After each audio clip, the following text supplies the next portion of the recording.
Hi there. Today we are making chowder. Chowder. I'm going to start off right away before we even get into talking about what a chowder is because I want to maximize time. We have some bacon here. Rob? This is not count. We're not counting. No, it's pork porn is what it is. Anyway, this recipe can be made vegetarian. So the bacon is absolutely optional, but because we want to render out some of the fat, I want to put it in before we start talking about what a chowder is. So, deep philosophical question. We've got some chopped up bacon that happens to be homemade if you followed that recipe, right? I have a video for that. Homemade bacon, and we've got it over There you go. Perfect. a sort of lowish heat, and we're going to let it render out its fat while we talk. We're not going for crispy so much, just getting some of the fat out of there. Yes. Anyway, so what is chowder? So as far as I can determine, a chowder has to have dairy milk in it. What kind of milk sometimes it's cream. We actually use 1% milk. Horror of horrors. 2%, whatever milk you have. You could probably do this with almond milk, but I'm not going there. Potatoes are a part of chowder, and it's a soup made with, yes, potatoes and milk, and thickened with a roux. So what is a roux? Yes, so a roux is a combination, well, it can be one kind of fat. We're actually using bacon fat, butter, and olive oil. Just to be sure. Well, because we like the flavor of all of them. And they all have sort of different things, right? Butter burns more quickly. Olive oil helps it from burning, but also the flavor of the butter is nice. The olive oil flavor is nice. The bacon flavor, it's all nice, right? It's all yummy. That's why it's there. But you can do this with one kind of fat, absolutely.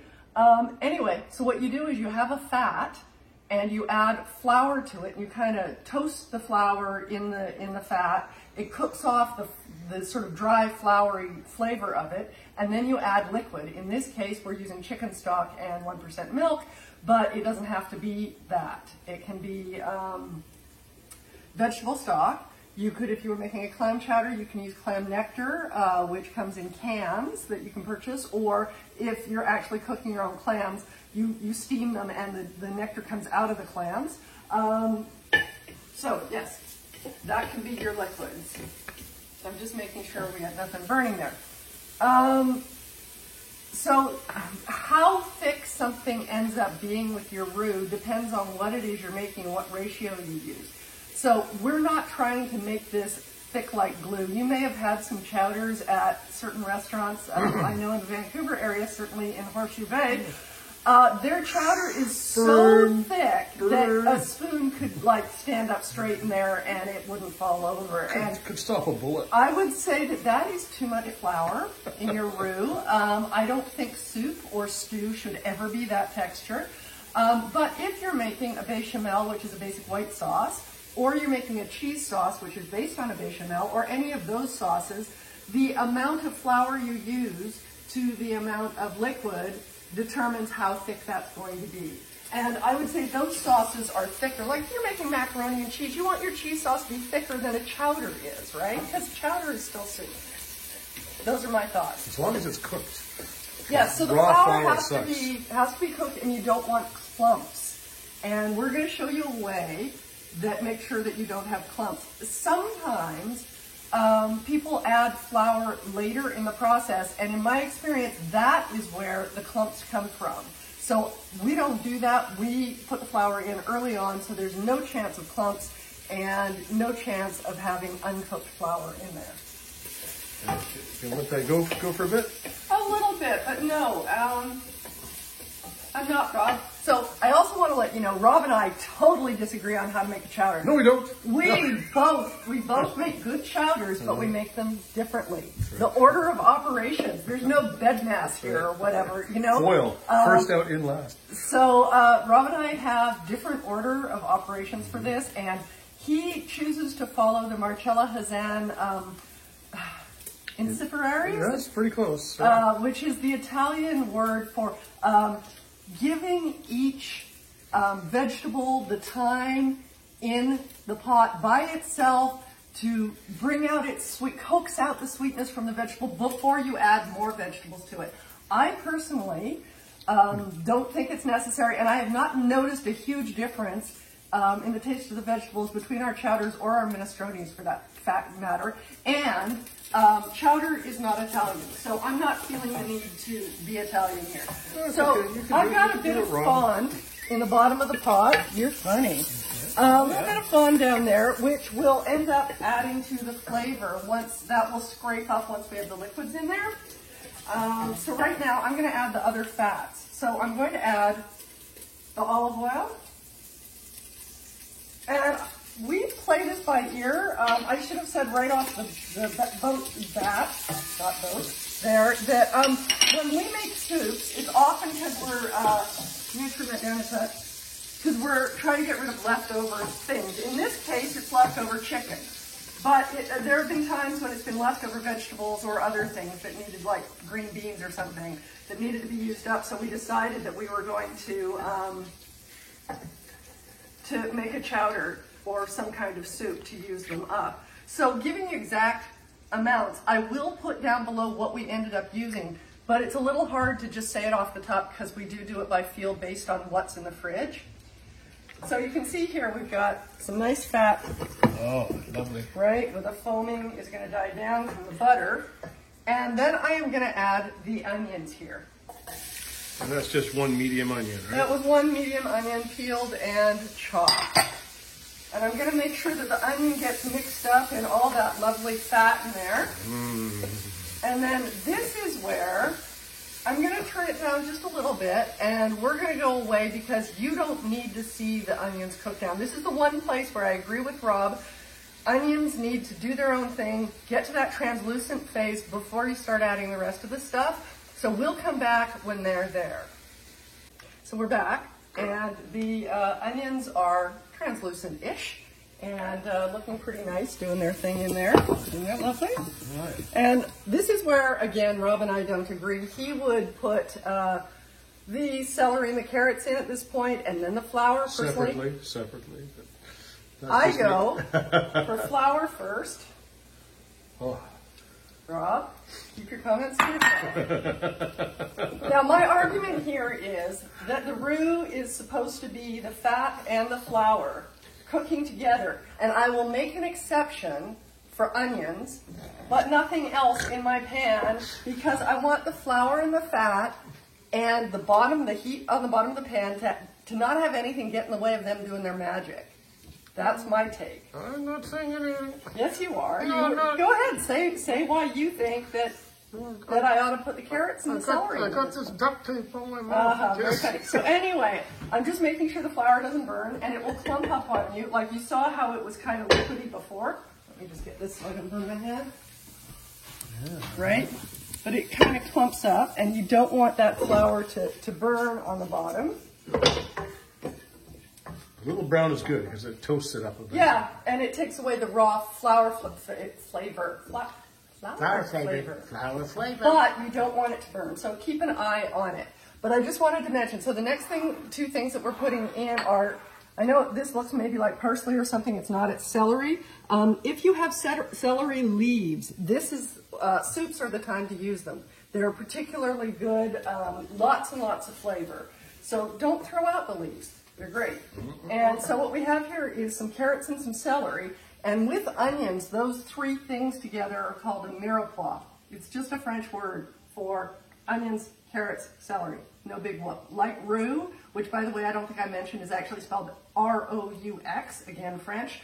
Not a big deal. Demystify that stuff. A roux is easy. Mirepoix, easy, right? Chopped vegetables. Okay. So I'm just making sure that it's all getting in touch with the bottom of the pan there. And now I am going to add, I think that looks really good to me. I can see a little bit of browning. It's golden, right? See the stuff on the bottom of the pan? Yep. That's the flour and that's golden. So let's throw some carrots in there. And this again is where Rob and I disagree because the celery is going in with it.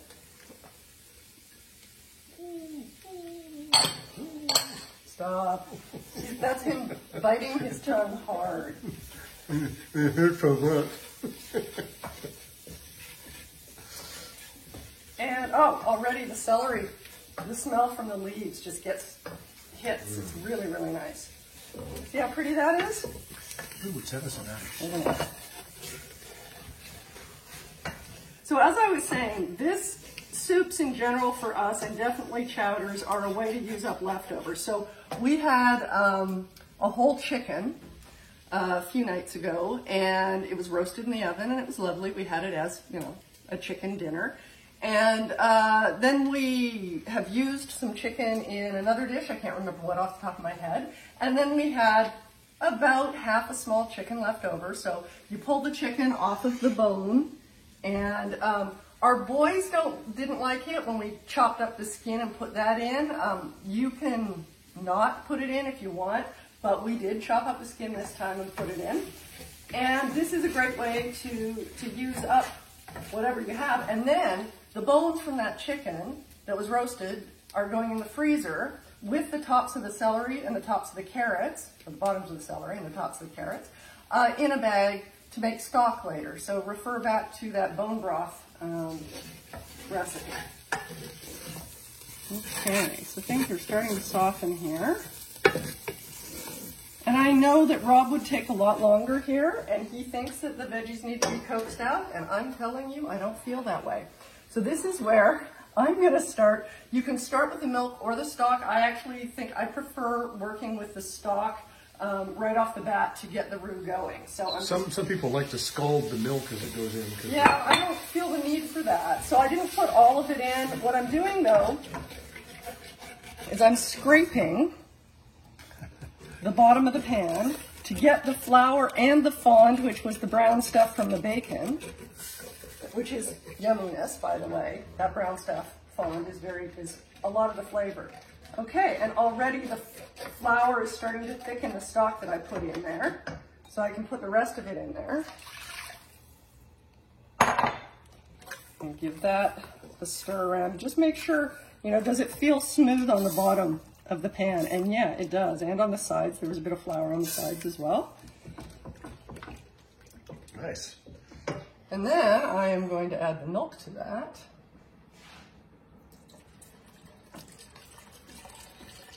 And we're using equal parts of milk and stock here. You can play around with that. It does not have to be equal parts. You can use mostly stock with a bit of milk. You can use mostly milk with a bit of stock. Again, we were actually using up some milk that we had around the house, right?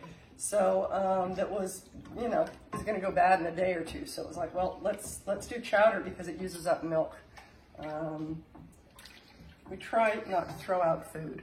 So then let me show you the other things that we have coming in here. And again, in not really any particular order with these things. So we're making a chicken corn chowder today. Corn is completely optional here. Not if it's a corn chowder, of course. But there's no reason that corn needs to be in chowder, although it is a nice inclusion. We've used fennel bulb here. We've put green beans in. You could put sweet and chili peppers in here as well. All sorts of vegetables that you have in the fridge that are on their way, you know. This is frozen corn. It could have been fresh. It really doesn't matter. We have garlic here because, you know, we love garlic. This is the chicken off the bone, chopped up, and you can see there is some skin there as well. And because that skin had a dry rub on it, that's going to add a lot of extra flavor, but not necessary really. And then these happen to be potatoes from our garden, and because they're tiny little fingerlings, we didn't bother to peel them. If you're using like a large russet potato, a baking potato, you probably want to peel it first. If you're using a boiling potato like Yukon Golds or red potatoes or something like that, I personally just wash them. I don't peel them. So we can put all of this in. There's no reason that this has to come in a particular order. Now that there's no fear of burning, the garlic can go in. Some folks put the potatoes in later. But, it depends. If you're going to cook it for a really long time, I understand that because you don't want the potatoes to turn to mush. And certainly as leftovers, the potatoes in this often are a little bit mushy. And hey, that's okay as well. It's just not my favorite. So you got a lot of really good things going on in there. Doesn't that look yummy?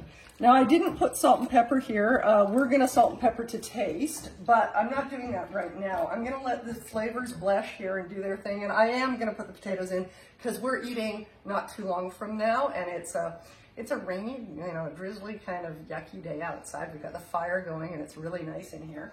And we're going to have a lovely chowder with some garlic bread. And I think that's going to be my next video, is I'm going to show you 4 different styles of garlic bread that we make.